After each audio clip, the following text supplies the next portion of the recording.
Wahai hamba, berlindunglah kepada Allah dari kebutaan hati setelah kau memiliki basirah, dari keterpisahan setelah kebersatuan, dari keterasingan setelah keakraban, dari ketersesatan sesudah mendapat petunjuk, dan dari kekufuran sesudah beriman.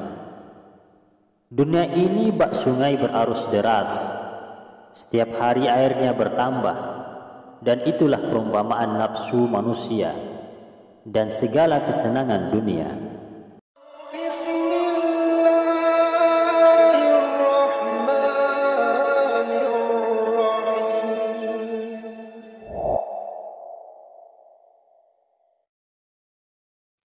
Assalamualaikum warahmatullahi wabarakatuh.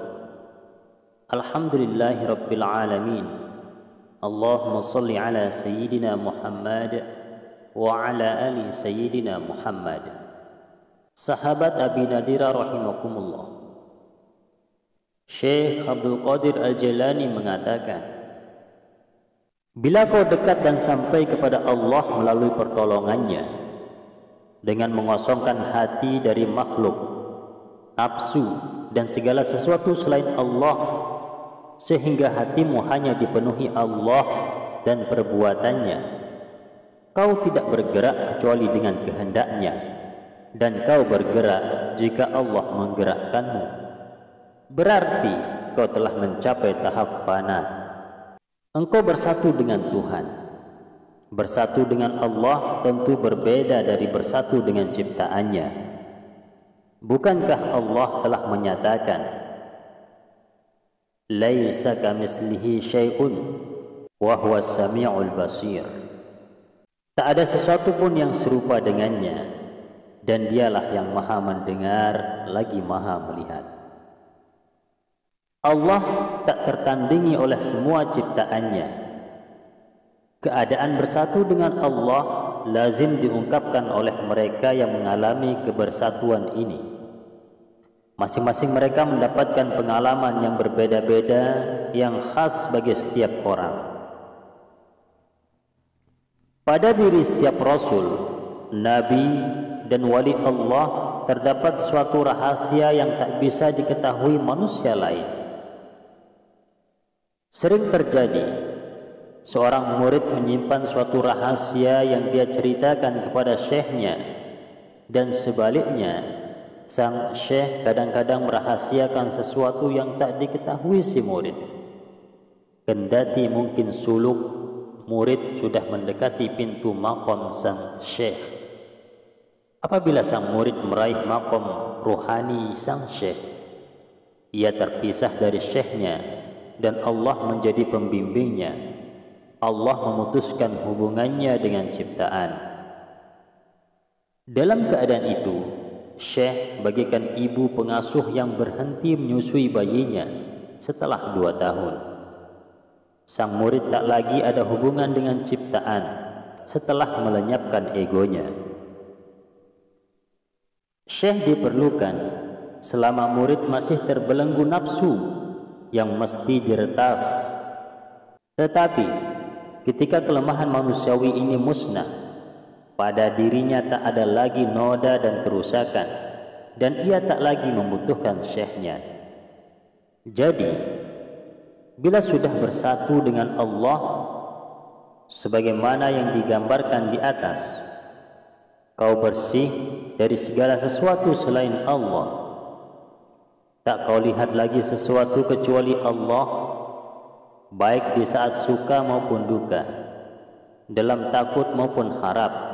Kau hanya menjumpai Allah yang patut kau takuti, yang layak kau mintai perlindungan.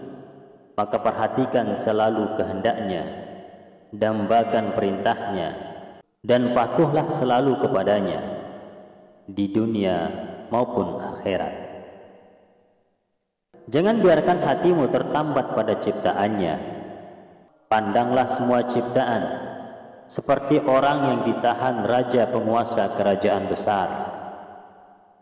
Sang raja membelenggu leher dan tangannya, menyalipkannya pada sebatang pohon pinus di tebing sungai yang berarus deras, dan sangat dalam.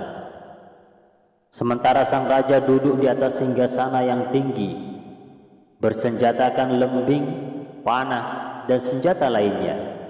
Lalu sang raja mulai mengarahkan dan melepaskan salah satu senjatanya kepada si tahanan. Lalu jika ada orang yang menyaksikan semua peristiwa itu, tetapi ia memalingkan penglihatannya dari sang raja, sama sekali tak merasa takut kepadanya, tak berharap kepadanya, tak iba kepada tawanan itu, dan tak memohonkan ampunan untuknya, pantaskah orang seperti itu dihargai?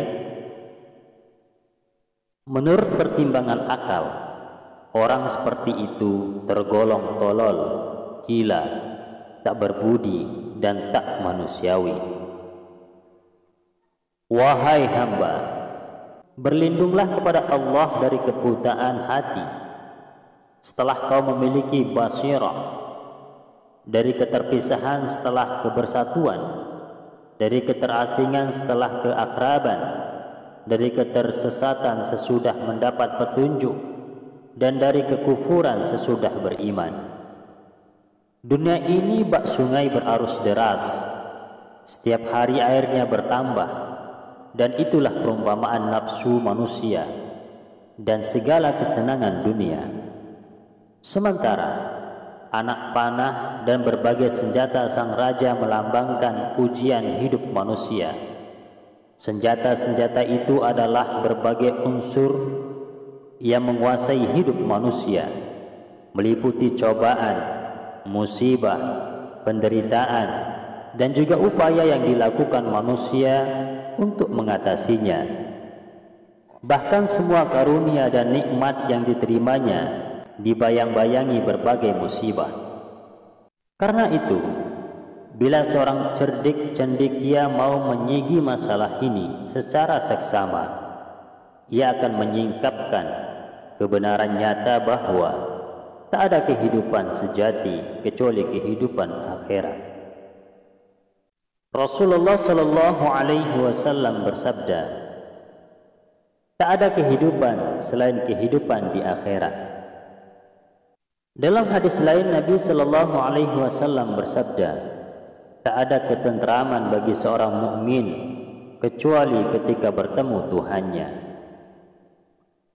Seorang mukmin benar-benar mengimani kenyataan ini sesuai dengan sabda Nabi Shallallahu Alaihi Wasallam, dunia ini adalah penjara bagi mukmin dan surga bagi orang kafir. Beliau juga bersabda, orang soleh terkekang. Bagaimana bisa hidup enak di dunia ini bila mengingat semua itu? Ketahuilah, kenyamanan hakiki terletak pada hubungan sempurna dengan Allah dan sepenuhnya berserah diri kepadanya. Bila kau melakukannya, niscaya kau terbebas dari dunia ini dan kepadamu dilimpahkan rahmat, kebahagiaan, kebajikan, kesejahteraan, dan keridhaannya. Demikianlah sahabat sekalian rahimakumullah, pesan Syekh Abdul Qadir Al-Jailani tentang berserah demi ridhonya. Semoga Allah Subhanahu wa Ta'ala memasukkan kita semua ke dalam golongan orang-orang yang mampu menyerahkan diri hanya kepada Allah Subhanahu wa Ta'ala. Amin, amin ya rabbal alamin. Hadanallahu wa iyyakum ila siratil mustaqim. Wassalamualaikum warahmatullahi wabarakatuh. Demikianlah sahabat sekalian penjelasan dari Sultanul Aulia Syekh Abdul Qadir Al-Jailani. Hadanallahu wa iyyakum ajma'in. Wassalamualaikum warahmatullahi wabarakatuh.